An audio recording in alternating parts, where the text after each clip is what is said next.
How you doing out there, social media? This was one I had to take a video of. This is a Leslie speaker,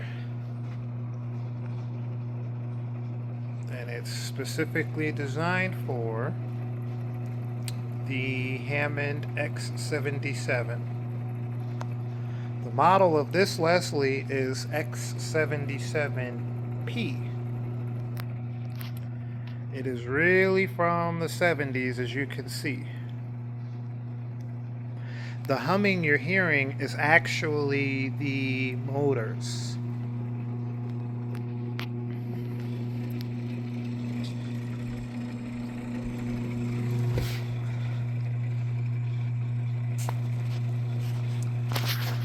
Let's see if I can zoom in a little bit here. So the X77P has the exact same horn as the 122. So you didn't know, this is the 122.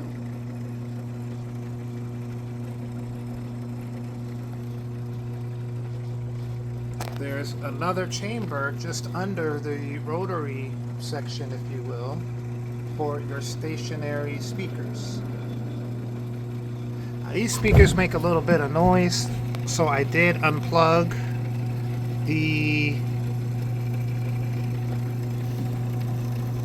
plug that back in.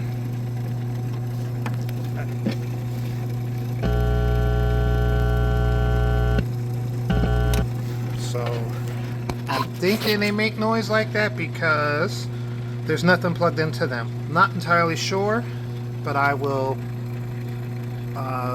dive into that a little bit deeper. Date code on the motor looks like it says 68, 46th week of 1968.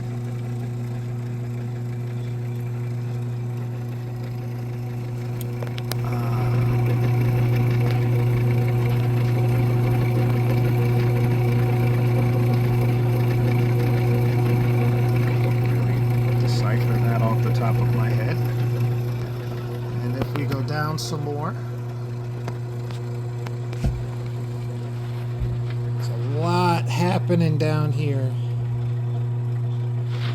We've got our bass speaker and this thing.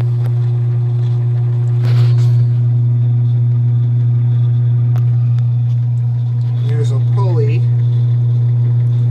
There's another pulley, but it broke. That second pulley has this belt here.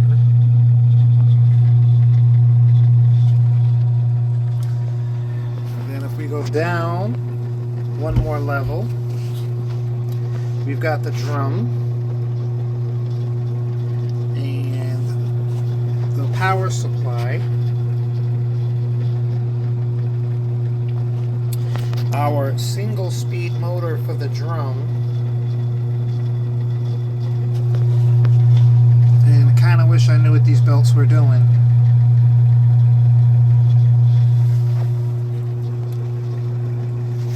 The power supply gives our amplifiers power. This is very, very, very early solid state technology. And to a degree, not much has changed in the way we do things. So our green is going to our horn. They were nice enough for that. Then just under that is yellow, which is our funny sounding channel. Yellow.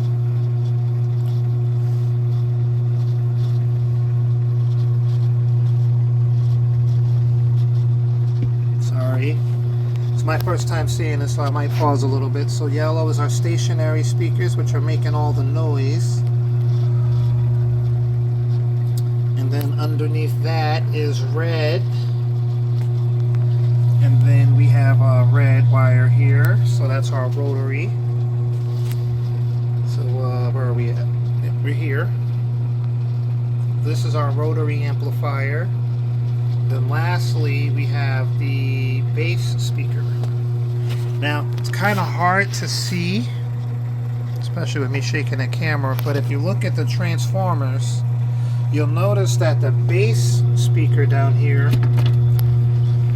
has a bigger transformer on it.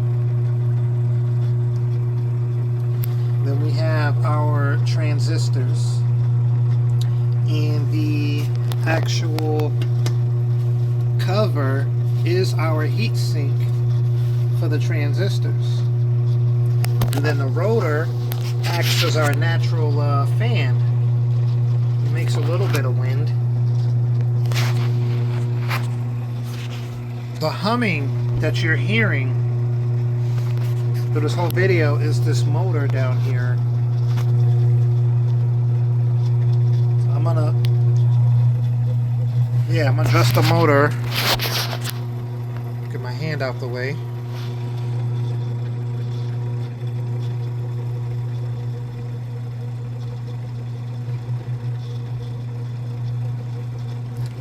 So the rubber grommet on that bottom motor, the rubber piece, is the rubber's hard.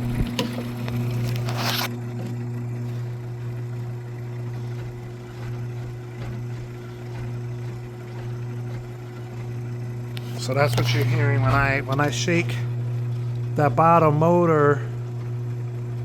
You can hear the noise.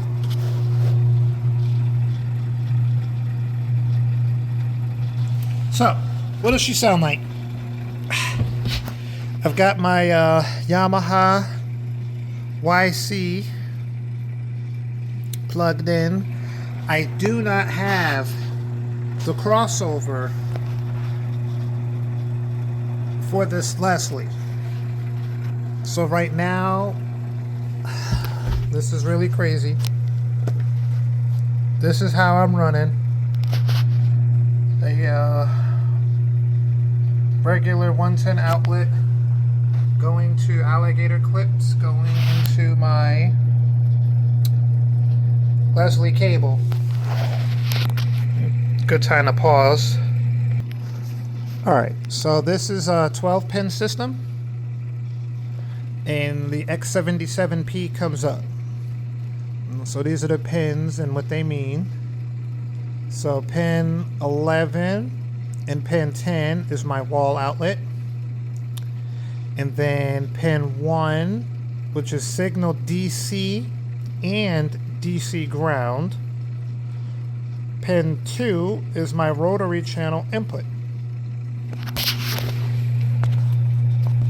So the yellow alligator clip is my DC ground, and the other white alligator clip is my rotary channel input. That's what that looks like here. And that's just coming off of my Yamaha keyboard.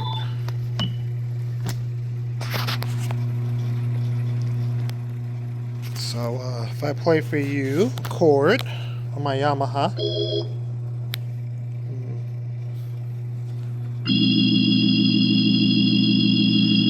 That doesn't sound bad at all.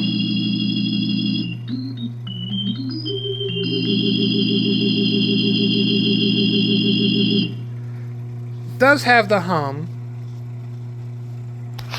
And if I crank the volume a little bit, because you know the Hammond has really high output.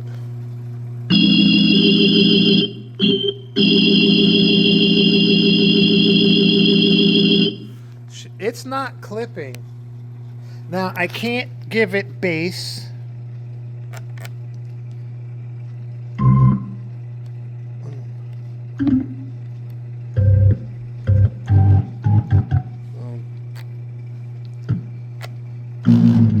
You heard that? That will damage my speaker if I keep that up. So my crossover will send the tones that will damage my speaker. You know what? brakes here.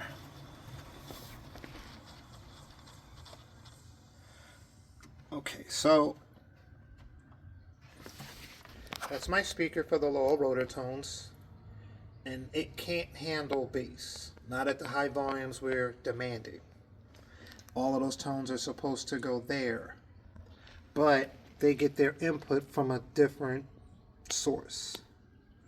So what the crossover does is I take my rotary channel input and I send this to the crossover, and then I take, put that back, and then I do the same for my bass input, take that out, put that into the crossover, and then as the sound goes to what should be, because it's the rotary channel and this is a stationary channel, it will split the sounds that should go safely to that speaker, and then all the bass goes to the big boy down here. I've done this several times with my Leslie 710. So I have no question about it working for this application. And then I will probably play with this Leslie for a few months. Get rid of that hum. I'll probably put new rubber grommets in. Oil the horn. Oil the motors. Down there you can see where the oil's supposed to go. On that wick right there. Oil all of that. Top and bottom. The same for the slow motor. Top. Actually, top goes there. There's a little hole. You really, come on. Right. All right. Well, can't really see it too good, but there's a hole, like a needle hole that goes there, one top and one bottom. Now, this Leslie, I'm gonna say this and let you go. This Leslie spins slow and fast up top, and fast and off on the bottom. Also known as Memphis style. For me, this doesn't bother me because I actually unplugged the lower motor on my 122 so that it spins fast and off. I particularly like that sound, and then my horn will spin fast and slow. I like the rise and fall time being a little bit more dramatic from fast and off. So if anybody's looking for Leslie, let me know. This one will be available soon. And again, it is the X77P. Looks nothing like a Leslie. Now, I know I said I was going to say this and let you go. I'm running this Leslie from the Yamaha. And this has no output power, not compared to the power that a B3 is putting out. The organ this was paired with was the X77, which is the sister organ of the H100 and a different cabinet. That H100 had some power. Also had some issues, but we're not going to get into that. So this is X77. What I'm thinking about doing is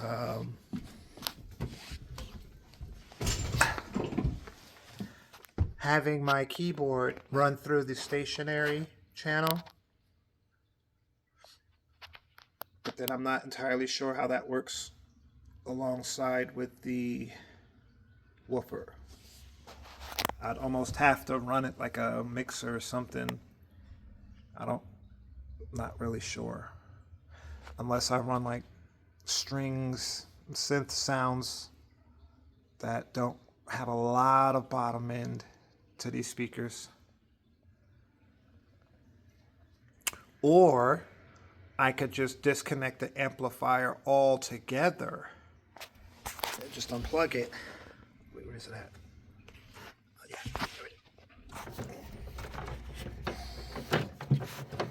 Each amplifier has its own plug. So I can just simply unplug the amplifier not being used, trying to use it as a backup. But these things are still available. You can still get the transistors. I actually have a bag of them because I have so many 710s.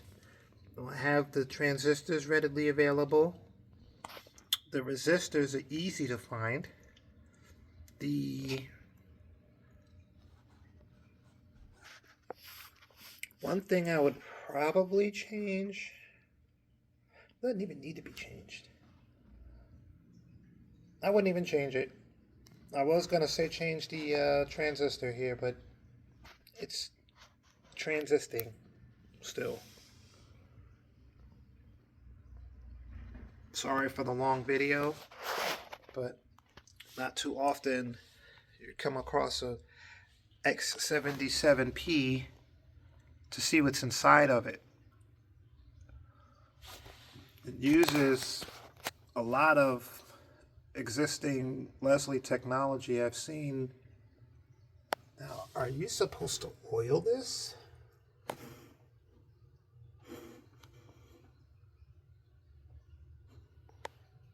The Leslie 120 has a setup very similar to this, and you have to oil it. This piece here. Not entirely sure about the rest of this. And you can see where that other belt goes.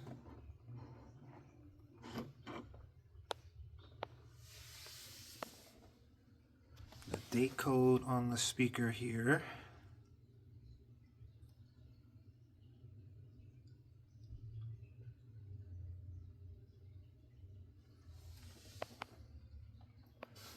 For the most part, before I opened this Leslie up, it did have the original 2.5 amp fuse. That's always a good sign. This didn't look like somebody messed with it too bad. I don't know how the pulley broke, but that, with some crazy glue, that can go back together. And there's this happening here. This does not look factory, but I like the idea of, pardon me, serviceability. Just disconnect these, and then your horn can be repaired.